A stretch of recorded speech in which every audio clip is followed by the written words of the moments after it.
I served revenge cold and left everyone speechless. I never thought a simple dinner could unravel years of silent disrespect. That night, I walked into a scene that sliced through me sharper than any blade. My children sitting on the floor, eating leftovers off paper plates, while my sister's kids dined comfortably at the table. When I confronted my mom, she brushed it off with a cruel smirk. "Stop overreacting. Your children are used to eating leftovers."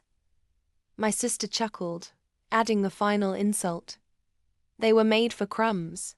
I froze, but in that moment something inside me ignited a fire I didn't know I had. I could have exploded in rage, but instead, I smiled coldly. Because revenge doesn't have to be loud. Sometimes it's served slow and steady. The next day, I told my kids we were going to have a special family dinner. I didn't explain much, only that everyone was invited. I cooked everything from scratch: fresh bread, juicy roast chicken, vibrant salads, the kind of meal that doesn't just fill the stomach but fills the soul. Then I texted my mom and sister an invite for dinner at our place. "Come hungry," I said with a winking emoji. When they arrived, they expected a casual meal, just like always. But my house was transformed. The dining room was elegantly set, candles flickering, soft music playing.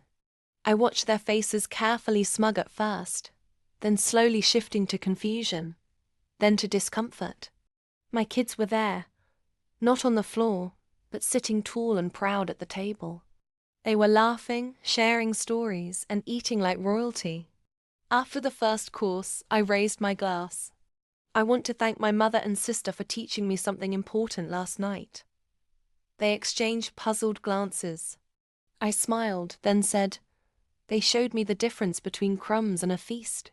I told them about what I saw: the paper plates, the kids on the floor, the cruel words. I described how it made me feel, and why I decided to change the narrative.